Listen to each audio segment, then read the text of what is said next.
பேசக்கூடாது. டேனி வெளியே பேசுறேன். ஒரு பட்டிமன்றம் பார்க்கிறோம்.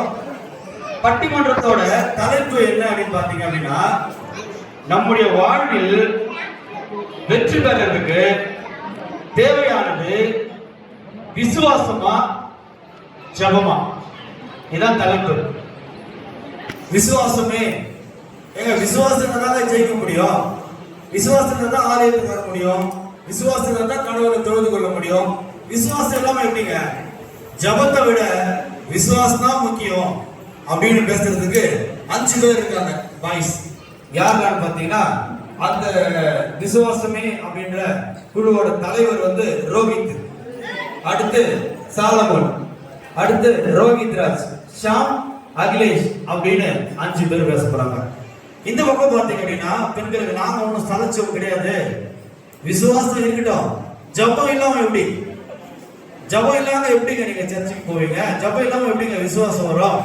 ஜபம் தாங்க முக்கியம் அப்படின்னு சொல்லி ஜபத்துக்கு பேச போறவங்க யாருன்னு பாத்தீங்கன்னா 5 பேர் பேசுறாங்க. அதுக்கு யாரு தலைவின்னு பாத்தீங்கன்னா, பிளஸ்ஸி வந்து இந்த ஜபமே அப்படின்ற அணியோட தலைவர். சஃபியா, அஸ்வினி, ஸ்வேதா, சமிதா, இவங்க 5 பேரும் இல்லைங்க ஜபம் தாங்க முக்கியம். ஜபம் வந்து இல்லைன்னா ஒன்னுத்துக்கு பிரயோஜனம் இல்லைங்க. ஜபம் ரொம்ப முக்கியம் சொல்லி இவங்க 5 பேர் பேச போறாங்க. அதனால நீங்க சத்தம் போடாம சிஸ்டர் கொஞ்சம் டிஸ்டர்ப் பண்ணாதீங்க. முதலாவது, ஒருத்த வாழ்க்கையில ஜெயிக்கணும் அப்படின்னா அவனுக்கு ரொம்ப அவனுக்கு ரொம்ப முக்கியம் விசுவாசம் அப்படின்னு பேசுறதுக்கு விசுவாசமே அப்படின்ற அணியோட தலைவர் ரோஹித் வர்றாரு. ரோஹித் பேச போறாரு. ரோஹித் என்ன பேசுறாரு கொஞ்சம் கவனிங்க. பேசுறாரு. விசுவாசத்தை முடிக்கிறமாக எனக்கு இந்த வாய்ப்புகள் இந்த செலவுல தேவனாகிய கர்த்தருக்கு ஸ்தோத்திரம்.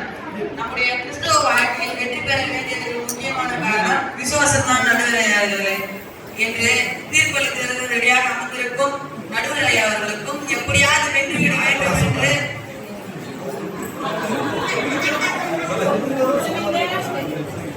எதிரணி சகோதரிகளுக்கும் பணிவான வணக்கங்கள். நடுவரையா, நம் கிறிஸ்துவ வாழ்க்கையில் வெற்றி பெற வேண்டியதற்கு முக்கிய காரணம் விசுவாசம் தான்.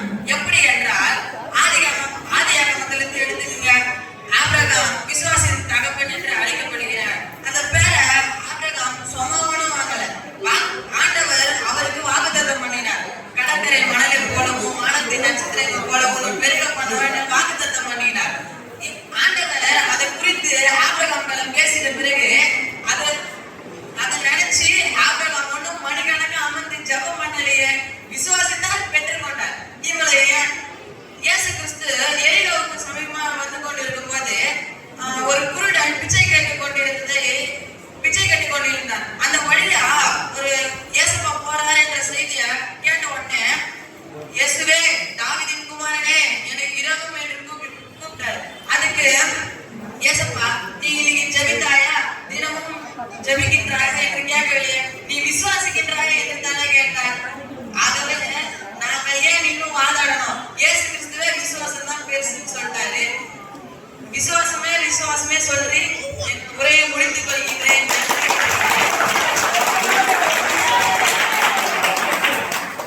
ரோஹித் என்ன சொல்ற, ஒரே போல போட்டு முடிச்சிட்டான்.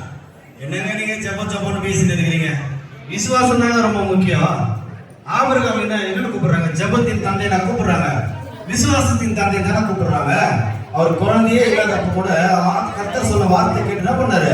ரொம்ப நாளா காத்திருந்தாருங்க. 100 வயசு வரை காத்திருந்தாரு. விசுவாசமா இருந்தாரு. அவர் விசுவாசமா இருந்ததுனால தான் அவருக்கு வந்து பிள்ளை கிடைச்சது. விசுவாசமா இந்த பத்திமை என்ற கூட ஆண்டவரை நோக்கி கூப்பிட்டதுனால தான் அவனுக்கு பார்வை கிடைச்சது. ஆண்டவரே கேட்கிறாரு, நீ என்ன விசுவாசிக்கிறாயான்னு கேட்கிறாரு. அப்ப ஆண்டவரே விசுவாசத்தை முக்கியப்படுத்துறாரு. அதனால ஒருத்த வாழ்க்கையில ஜெயிக்கணும்னா விசுவாசம் தான் முக்கியம் அப்படின்ட்டு ரோஹித் சொல்லிட்டாரு. ரோஹித்துக்கு இந்த பக்கம் இருந்து ஜபம் தாங்க சொல்லி என்ன சொல்ல போறாங்கன்னு தெரியல. ரொம்ப கஷ்டமா போட்டான் ரோஹித். அதனால இந்த பக்கம் இவங்க என்ன சொல்றாங்கன்னு கேட்கலாமா? இப்போ பகல் அவன் எழுந்து நிக்க முடியாது. நிற்கியா? நிற்கிறேன். சரி, நீங்க பேசுங்க. இங்கு கூடி வந்துள்ள சபை மக்கள் அனைவருக்கும் மற்றும் வலதுபுறமும்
டார்கெட் ஆகிட்டாங்கல்ல.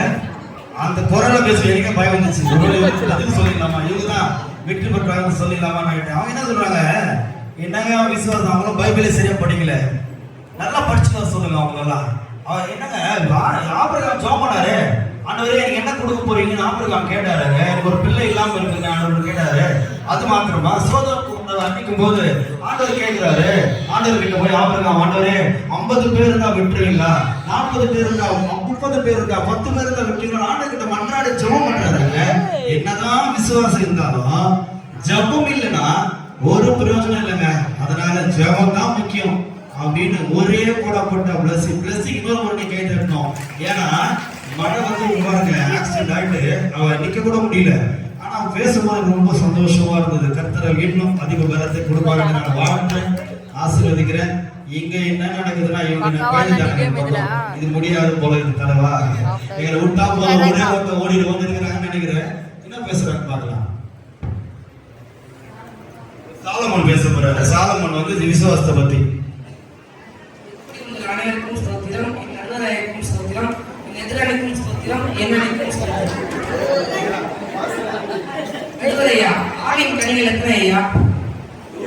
ஆவின் கனிகள் எத்தனை சொல்லுங்க. ஆவின் வரங்கள் சரி, ஆவின் கனிகளாவது ஆவின் வரங்களாவது ஜெபம் என்ற வார்த்தை இருக்குதா? ஆனால் ஆவின் கனியிலும் ஆவின் வரங்களிலும் விசுவாசம் என்ற வார்த்தை இருக்கு. இதுல இருந்து நாம் தெரிந்து கொள்ள வேண்டாமா? வாழ்க்கையில் மிகவும் அவசியமானது ஆவின் கனியும் ஆவின் வரணும். இதுலயே ஜெபம் என்ற வார்த்தை இல்லைன்னா நம் வாழ்க்கையில் மிகவும் அவசியமானது விசுவாசமே. நாம் வேதாகமத்தில் 458 முறை விசுவாசத்தை பற்றிய போதனைகளும் அதை பற்றிய வசனமும், ஆனால் ஜெபத்தை பற்றிய போதனையும் அதை பற்றிய வசனமும் 130 இருக்கு.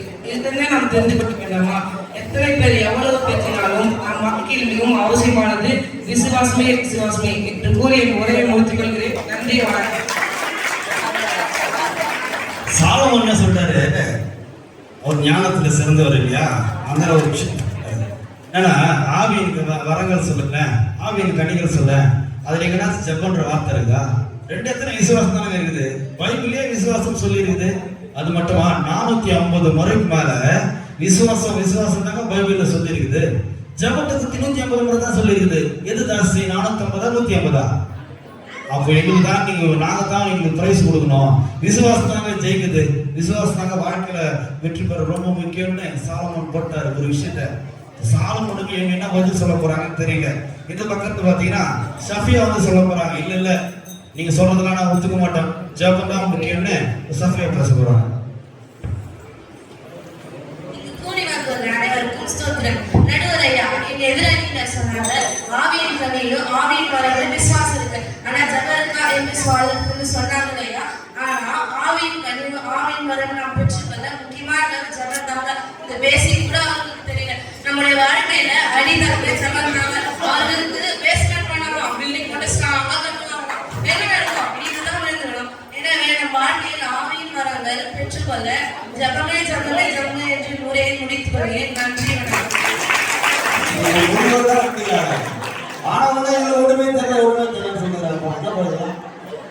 அவங்க சொல்றாங்க, என்னங்க விசுவாசம் பேசுறாங்க, வேஸ்ட்டுங்க. அவங்க விசுவாசம் ஏன் சொல்றாங்க, ஆவியின் கரங்கள் வரங்கள்ல ஜபம்ன்ற வார்த்தை என்னன்றாங்க. ஜபம் பண்ணாம எப்படி ஆவியின் வரத்தை கனியை வர முடியும்? கரெக்ட் தானே கேட்கிற கேள்வி. அவங்க கண்டிப்பா ஜபம் தான் முக்கியம், ஜபம் இல்லாம ஒன்றும் பண்ண முடியாதுன்னு சொல்லி சஃபியா ஒரு போட்டாங்க. இப்ப வந்து ரோஹித் ராஜ் வரப்போறாரு. ரோஹித் ராஜ் வந்து இதுக்கு என்ன பதில் சொல்றாருன்னு பார்க்கலாம். இங்கு கூடி வந்துள்ள சபை மக்களுக்கும் நடுவரை அவர்களுக்கும் எதிரணியாருக்கும் எண்ணணியாருக்கும் சோத்தியத்தை தெரிவித்துக் கொள்கிறேன். ஐயா, வேதராமத்திலே வசனம் விவரமாய் சொல்லுகிறது, நீங்கள் விசுவாசம் உள்ளவர்களாய் ஜெபத்திலே எவைகளெல்லாம் கேட்பீர்களோ அவைகளெல்லாம் பெற்றுக்கொள்கிறேன். ஐயா, ஜெபிப்பதற்கு முன்பாக விசுவாசிக்க வேண்டும், அப்பொழுதுதான் பெற்றுக்கொள்ள முடியும். என் எதிரணியார் சொன்னாங்க, ஆவியின் ஜெபித்தால் தான் ஆவியின் வரங்கள் கிரியைகள் செய்யும் என்று. அப்படி என்றால் விசுவாசத்துடன் ஜெபித்தால் தான் ஆவியின் வரங்கள் கிரியைகள் செய்யும் என்று.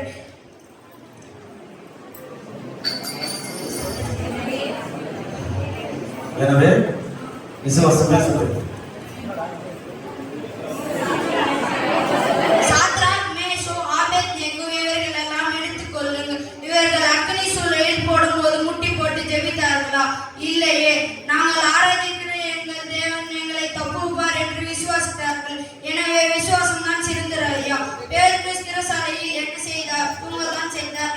அதற்கு காரணம் விசுவாசம். கர்த்தர் சிறைச்சாலை விடுவிப்பார் என்று.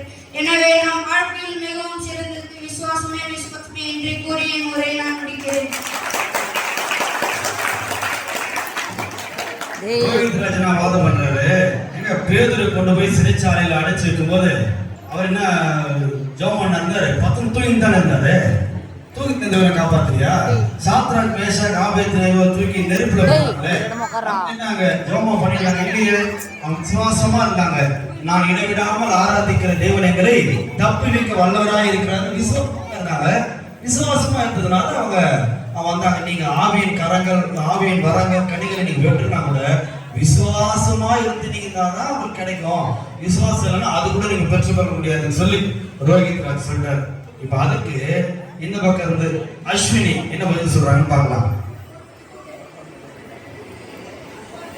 இங்கு கூடி வந்துள்ள அனைவருக்கும், நடுவரையாளர்களுக்கும், என் அணியினருக்கும், என் எதிரணியினருக்கும் அன்பான ஸ்தோத்திரங்கள். நடுவரையா, என் எதிரணியினர் பேசிட்டு போனாங்க, பேருக்கு சிறைச்சாலையை தூக்கிட்டாருன்னு. ஆனா சபை மக்கள் ஜெபித்தாங்கன்னு சொல்லவே இல்லையே. இதுல இருந்து தெரியுது அவங்க பைபிள் அறகுறையா தான் படிச்சிருக்காங்க.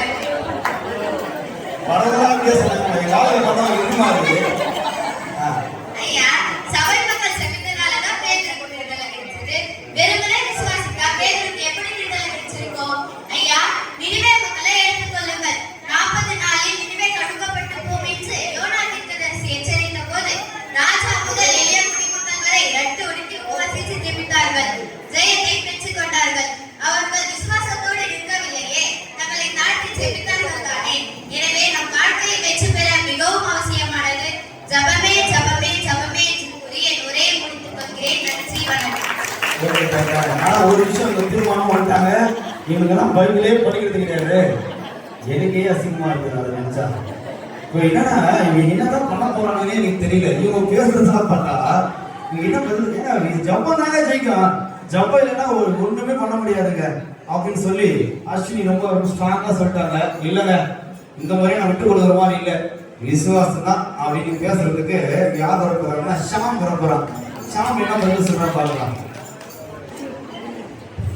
இங்கு கூடி வந்துள்ள அனைவருக்கும், நடுவரையாருக்கும், எதிரணிக்கும், எண்ணனிற்கும் ஸ்தோத்திரம். வேதாகமம் என்பது சொல்லுகிறது, மேலும் நீங்கள் விசுவாசம் உள்ளவராய் ஜெபித்தால் எவைகளை எல்லாம் கேட்பீர்களோ அவர்கள் எல்லாம் பெற்றுக்கொள்வீர்கள். விசுவாசம் மிகவும் முக்கியமானது. விசுவாசம் இல்லாம வெறுமனே ஜெபித்தால் நம் வாழ்க்கையில் வெற்றி பெற முடியாதுன்னா நீங்க சொன்னாங்க.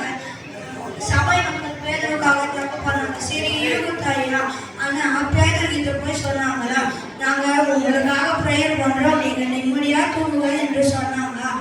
இல்லை தானே. பேதர் எந்த தைரியத்தில் இருந்தாரு? அவரு விசுவாசத்தில் தானே இருந்தாரு. ஆண்டவர் செய்த அநேக அற்புதங்களை பார்க்கிறாரு தானே.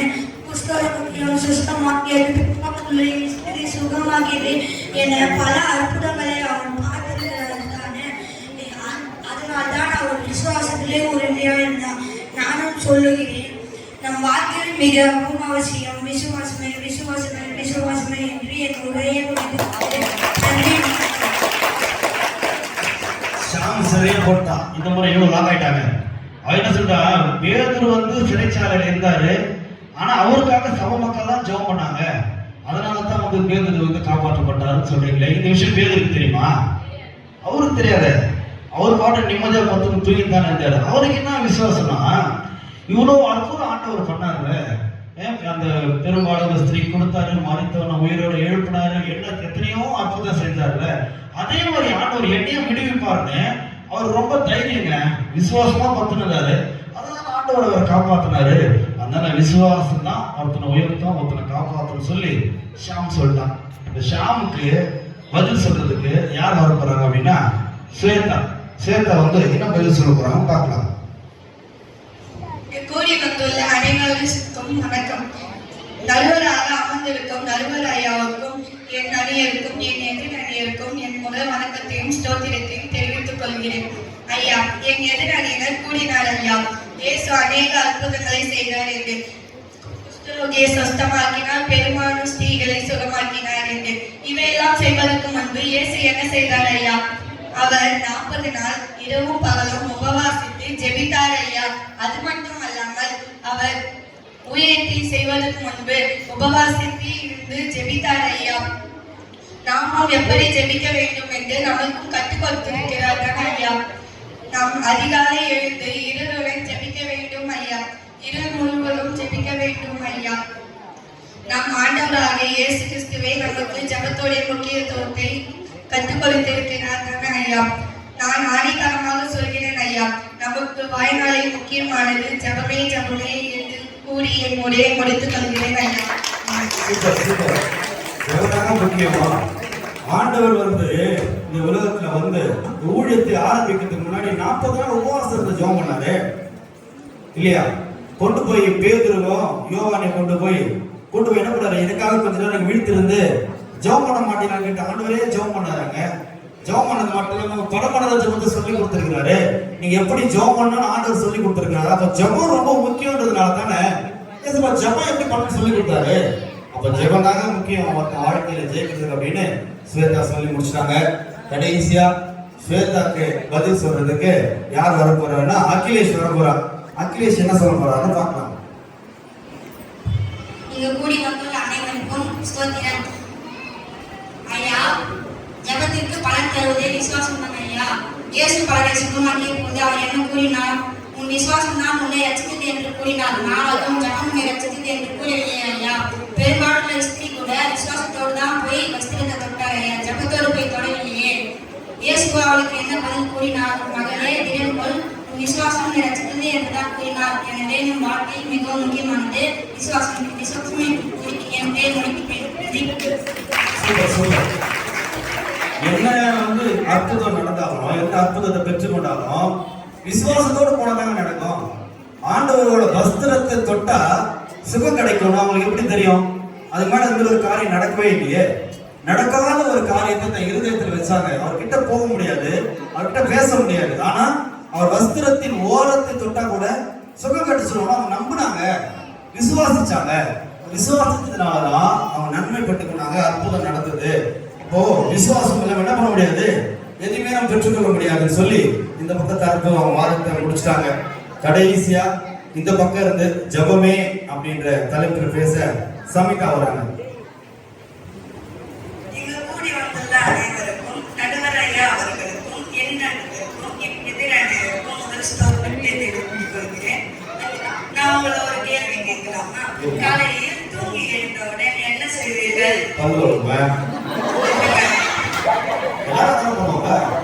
சரி, காலையில அதுக்கப்புறமா முதல்ல ஏன் நம்ம என்ன பண்ணுவோம்? எத்தனை பேர் காலையில ஏன் நம்ம பிரேயர் பண்றீங்க? சொல்லுங்க, நீங்க உங்களை கேள்வி பார்க்கலாம். என்ன சொல்றாங்க?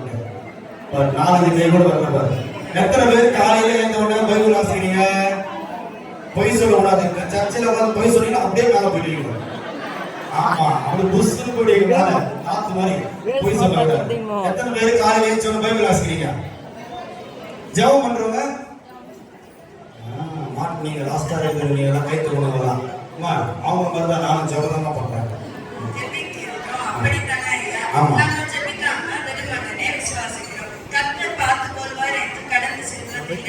எந்த போதகரும் பிரசங்கிக்கும் போது என்ன சொல்கிறார்கள்? நான் மிகுந்த ஜபத்தோட இந்த செய்தியை உங்களுக்கு கொண்டு வந்துள்ளேன். இதில் நமக்கு தெரிகிறது, நம்முடைய வாழ்க்கையில் சரீரம் பலனுக்காக 3 வேளை சாப்பிடணும் ஐயா.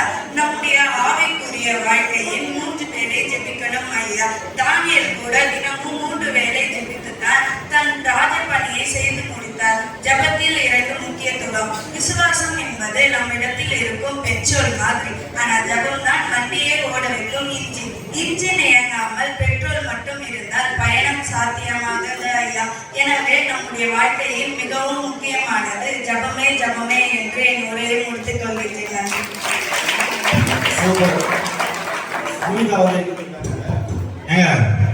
என்னதான் நீ 10 லட்ச ரூபா கொடுத்து 20 லட்ச ரூபா கொடுத்து 50 லட்ச ரூபா கொடுத்து வண்டி வாங்கணும், பெட்ரோல் பண்ண வண்டி ஓடுமா? ஓடாது. என்ன பெரிய விசுவாச வீரனாலும் ஜபம் எல்லாம் ஜெயிக்க முடியுமா? முடியாது. தானியேல் ஜெபம் பண்ணாருங்க.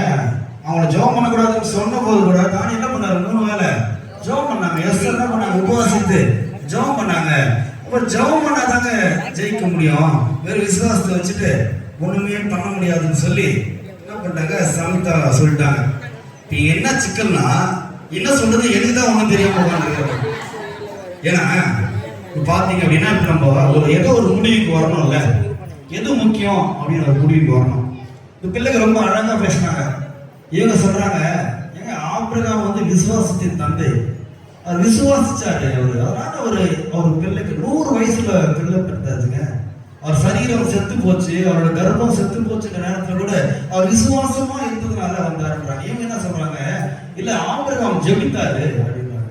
இதே போல இவங்க 2 பேரும் வாதம் என்ன, விசுவாசம் தான் முக்கியம், ஜெபம் தான் முக்கியம் அப்படின்னு 2 பேரும் சொல்றாங்க. இப்ப நம்ம என்ன முடிவுக்கு வரணும் அப்படின்னா, இது கொஞ்சம் கஷ்டமான விஷயம் தான். இது சொன்னா அது பிரச்சனை, அது சொன்னா இது பிரச்சனை இல்லையா? இப்ப பாருங்க, விசுவாசமே இல்லை எனக்குள்ள. நான் ஆலயத்துக்கு வரேன், நான் வந்து சர்ச்சுக்கு வரேன். நீ வந்துட்டீங்க அப்படின்னா உங்களால இந்த இருக்கிற எந்த விஷயத்துல உங்களை ஐக்கியமாக முடியாது. ஒரு வர்ஷிப் நடக்குதுன்னா அதுல உங்களால என்ன பண்ண முடியாது, பங்கேற்க முடியாது. உங்க இருதயம் ஒத்து போவாது. ஒரு ஜெபம் பண்ணும்போதுன்னா உங்களுக்கு கண்களை மூடணுன்ற பயம் கூட வராது. அப்போ விசுவாசம் இல்லை அப்படின்னா ஆலயத்துக்கு வந்து என்ன பண்ண வச்சனும் இல்லை.